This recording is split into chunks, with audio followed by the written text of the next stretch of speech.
సభాయ నమః అంటూ సభా సరస్సుకి నమస్కరిస్తూ వేదిక మీద ఉన్నటువంటి పెద్దలు మనందరి ప్రీతం నేత శ్రీ నరేంద్ర మోడీ గారికి, సోదరులు జనసేన అధ్యక్షులైనటువంటి పవన్ కళ్యాణ్ గారికి,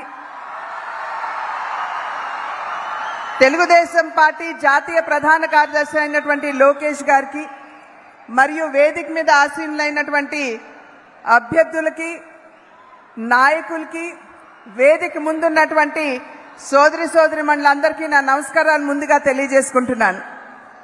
రాజమహేంద్రవరం ఇప్పటి వరకు అనేక చారిత్రాత్మక ఘట్టాలకి సాక్షిభూతంగా నిలిచింది.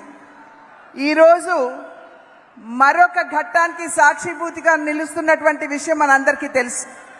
3 పార్టీల కలయిక ఏదైతే ఇదొక చారిత్రాత్మకమైనటువంటి అవసరంగా మనం భావిస్తున్నామో, ఒక దుష్ట పాలనని అంతమొందించడానికి, ప్రజా కంటకుణ్ణి గద్దెదించడానికి నడుం బిగించి 3 పార్టీల కలయిక ఇవాళ ముందుకొచ్చినటువంటి నేపథ్యం. ఈ యొక్క కలయికలో మనకి ప్రస్ఫుటంగా కనబడేది నరేంద్ర మోడీ గారి స్ఫూర్తి, చంద్రబాబు నాయుడు గారి యుక్తి, మరియు సోదరులు పవన్ కళ్యాణ్ గారి శక్తి అని చెప్పి నేను మీకు చెప్పాల్సినటువంటి అవసరం లేదు.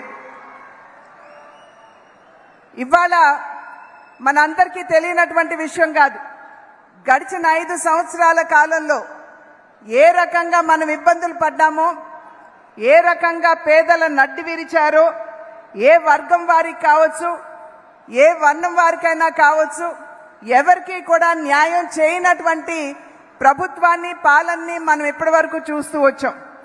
కనుకనే ఇవాళ ఈ 3 పార్టీలు కలిసి ముందుకు రావడం జరిగింది. ఇవాళ ఈ 3 పార్టీల యొక్క ఆలోచన విధానాన్ని, ధోరణి కనుక ఒక్కసారి పరిశీలించినట్లయితే సబ్కే సాత్ సబ్కా వికాస్ అంటూ భారతీయ జనతా పార్టీ నినదిస్తుంది. అంటే సమాజంలో ఉన్నటువంటి ప్రతి ఒక్కరికి కూడా సంక్షేమాన్ని అందిస్తూ తద్వారా భారతదేశ సర్వతోముఖాభివృద్ధిని సాధించాలి అనేటువంటి లక్ష్యం. అదేవిధంగా తెలుగుదేశం పార్టీ ఆలోచన విధానాన్ని కనుక ఒక్కసారి మనం తిలకించినట్లయితే సమాజమే దేవాలయం, పేదవాడే దేవుడు. అంటే సమాజంలో ఉన్నటువంటి పేదవారికి, బడుగు బలహీన వర్గాల వారికి న్యాయం చేయాలి అనేటువంటి ఆలోచన. అదేవిధంగా జనసేన పార్టీని కనుక మనం చూసినట్లయితే సోదరులు పవన్ కళ్యాణ్ గారు సమాజంలో ఎవరైనా సరే అన్యాయానికి గురైనట్లయితే వారి పక్షాన నిలబడుతూ ప్రశ్నిస్తాను, గళం విప్పి అంటూ ముందుకు వచ్చినటువంటి నాయకత్వం. కనుక ఈ 3 పార్టీలు ఒకే రకమైనటువంటి ఆలోచన విధానంతో ముందుకు వెళ్తున్నటువంటి సందర్భంలో బడుగు బలహీన వర్గాల వారికి, పేదలకి సంక్షేమాన్ని అందించాలి అనేటువంటి ఆలోచన.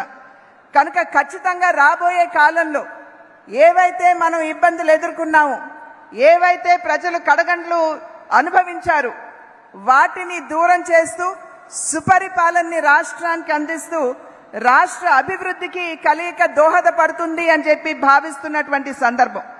ఎక్కడికి వెళ్ళినా ప్రజల్లో అనూహ్యమైనటువంటి స్పందన, విసిగి వేసారిపోయినటువంటి వారందరూ ఈ కూటమిని ఆశీర్వదించాలి అని ఉత్సాహంగా ముందుకు వస్తున్నటువంటి వాతావరణాన్ని మనం రాష్ట్రంలో చూస్తున్నాం.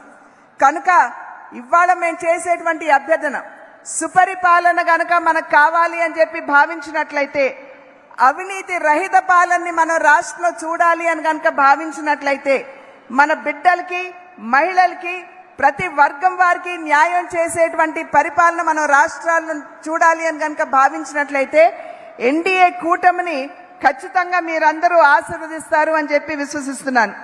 నా అదృష్టం ఇవాళ రాజమహేంద్రవరానికి పార్లమెంట్ అభ్యర్థినిగా కూటమి నన్ను మీ ముందు నిలబెట్టింది. మీ అందరి ఆశీర్వాదం ఖచ్చితంగా నాకుంటుంది అని విశ్వసిస్తున్నాను. అదేవిధంగా ఎన్డీఏ కూటమి తరఫు నిలబడినటువంటి ప్రతి ఒక్క శాసనసభ అభ్యర్థికి కూడా మీరు ఖచ్చితంగా మీ ఆశీర్వాదం అందిస్తారు అని చెప్పి విశ్వసిస్తూ మన భవిష్యత్తుని మనం తీర్చిదిద్దుకునేటువంటి ఒక గొప్ప ఆయుధం ప్రజాస్వామ్య వ్యవస్థలో ఏదైతే మన దగ్గర ఉందో అది ఓటు హక్కు అని మనం మర్చిపోకూడదు. ఎండని సైతం భరిస్తూ మనమందరం మే 13న బయటకు వచ్చి మన ఓటు హక్కుని మనం వినియోగించుకుంటూ మన చూపుడు వేరు మీద పడేటువంటి సిరా మరక ఏదైతే ఉందో మన భవిష్యత్తుని రాష్ట్ర భవిష్యత్తుని కూడా మార్చే విధంగా ఉండాలి అని చెప్పి అభ్యర్థిస్తూ మరొకసారి నరేంద్ర మోడీ గారు ఇక్కడికి వచ్చినటువంటి సందర్భంలో వారికి హృదయపూర్వకంగా ధన్యవాదాలు తెలియజేసుకుంటూ సెలవు తీసుకుంటున్నాను. జై హింద్.